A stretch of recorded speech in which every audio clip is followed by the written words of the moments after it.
Kau selalu punya cara untuk memelihara, melindungi kami, menolong kami.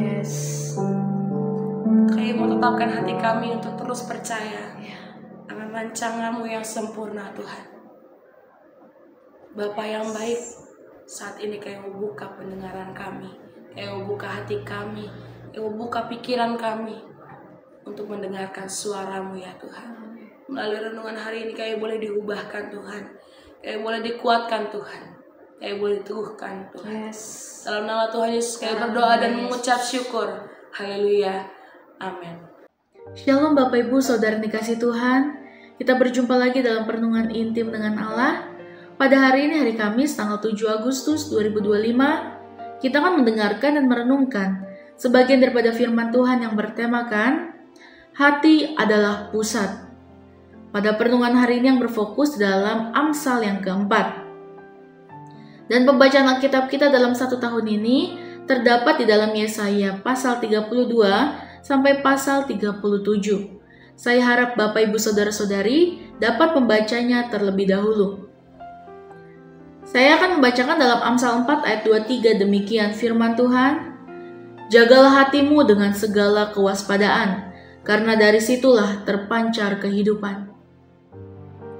Dalam dunia yang semakin menekankan pada tindakan lahiriah, seperti sikap sopan, tindakan filantropis, atau ekspresi religiusitas, manusia sering lupa bahwa sumber utama dari semua tindakan adalah hati.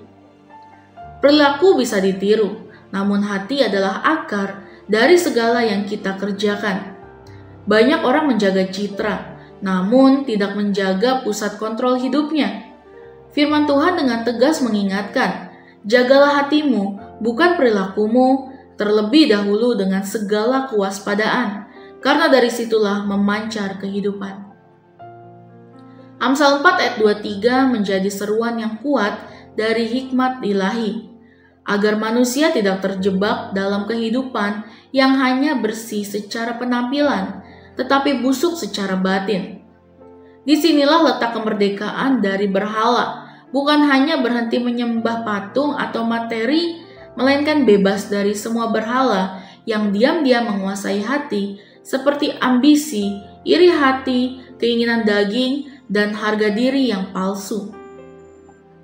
Dalam Amsal 4 ayat 23, kata hati diterjemahkan dari bahasa Ibrani, yaitu leb, yang tidak hanya merujuk pada organ fisik, tetapi merupakan pusat dari pikiran dan pengertian dalam 1 Raja-Raja 3 ayat 12. Perasaan dan emosi dalam Mazmur 13 ayat yang kedua, kehendak dan keputusan dalam Ulangan 30 ayat 6, dan kehidupan rohani dalam Yeremia 17 ayat 10. Lab adalah komando pusat manusia seperti ruang kontrol dalam sebuah kapal. Jika hati ini diarahkan kepada Tuhan, maka seluruh kapal kehidupan akan selamat. Tapi jika rusak atau dikuasai oleh pengaruh dunia, maka seluruh kehidupan akan karam. Mengapa hati adalah pusat dalam Amsal 4 ayat 23? Firman berkata, karena dari situlah terpancar kehidupan. Dalam bahasa aslinya yaitu mimenotoseothaim. Artinya daripadanya hati terpancar mengalir keluar ke segala arah kehidupan. Artinya segala keputusan moral, arah hidup seseorang, hubungan dengan Tuhan dan sesama, reaksi terhadap penderitaan, pola pikir terhadap dunia, semuanya mengalir dari kondisi hati. Poin-poin penting agar hati tidak tercemar. Hati harus dijaga lebih daripada segala hal. Jagalah hatimu, artinya kita harus menempatkan hati dengan prioritas nomor 1 dan dalam pertobatan dan pertumbuhan rohani. Dalam Yeremia 17 ayat 9-10 mengatakan, betapa liciknya hati aku, Tuhan yang menyelidiki hati. Lalu yang kedua, hati harus disucikan lewat firman dan Roh Kudus. Firman Allah adalah alat pembersih bagi hati. Dalam Mazmur 119 ayat 11 mengatakan, dalam hatiku aku menyimpan janjimu supaya aku jangan berdosa terhadap engkau. Lalu yang ketiga, hati harus diperbaharui hari demi hari. Perubahan sejati bukan dari luar ke dalam, tapi dari dalam ke luar. Dalam Yeskiel 36 ayat 26 mengatakan, "Aku akan memberikan kepadamu hati yang baru." Lalu yang keempat, hati mudah dipengaruhi dunia. Waspadalah. Hati adalah medan peperangan rohani. Dunia menawarkan berhala yang berbentuk kesenangan, ego, kekuasaan. Dalam 1 Yohanes 2 ayat 15-17 mengatakan, "Janganlah kamu mengasihi dunia. Semua yang ada di dalam dunia bukan berasal dari Bapa." Lalu yang terakhir, yang kelima, hati yang penuh syukur dan takut akan Tuhan adalah benteng terbaik. Dalam Amsal 3 ayat 5-6 mengatakan, "Percayalah kepada Tuhan dengan segenap hatimu."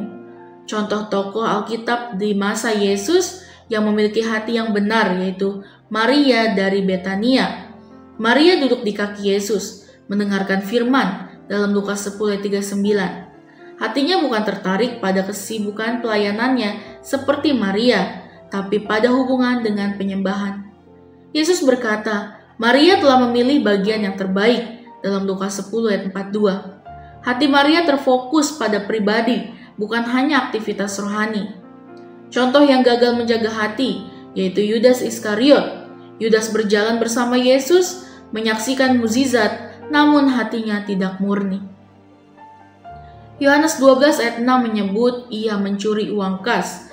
Lukas 22 ayat 3 berkata, iblis masuk ke dalam Yudas, karena hatinya telah membuka celah. Yudas adalah contoh bagaimana seseorang bisa sangat rohani secara tampak, tapi hatinya menjadi medan subur bagi pengkhianatan. Refleksi kita pada hari ini, apa yang mengendalikan hatimu hari ini?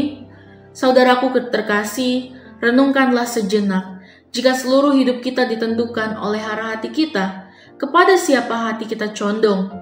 Apakah hati kita terbelenggu oleh ambisi, luka lama, kepahitan, atau penyembahan tersembunyi kepada uang, reputasi, dan kenyamanan? Kemerdekaan dari berhala bukan hanya soal berhenti menyembah patung, tetapi tentang membebaskan hati dari semua yang menggantikan posisi Tuhan. Kiranya kita semua dibebaskan dari berhala yang bersarang di dalam hati dan mengalami kemerdekaan sejati dalam Kristus. Amin. Mari kita sama-sama berdoa. Bapa kami yang baik, terima kasih Tuhan Yesus untuk pertemuan pada hari ini ya Bapa. Biarlah firman ini selalu menjadi rema bagi setiap kami ya Bapa. Kami buka hati kami untuk Engkau aja ya Bapa, hanya untuk Engkau dan tidak ada yang lain ya Bapa. Biarlah Tuhan Engkau memperlengkapi setiap kehidupan kami, hati kami dan pikiran kami, semuanya tertuju hanya kepadamu. Terima kasih ya Bapa, biar kehendak-Mu yang jadi bagi setiap kami. Terima kasih Yesus, dalam nama Tuhan Yesus, haleluya. Amin. Salam sejahtera bagi kita semua. Shalom.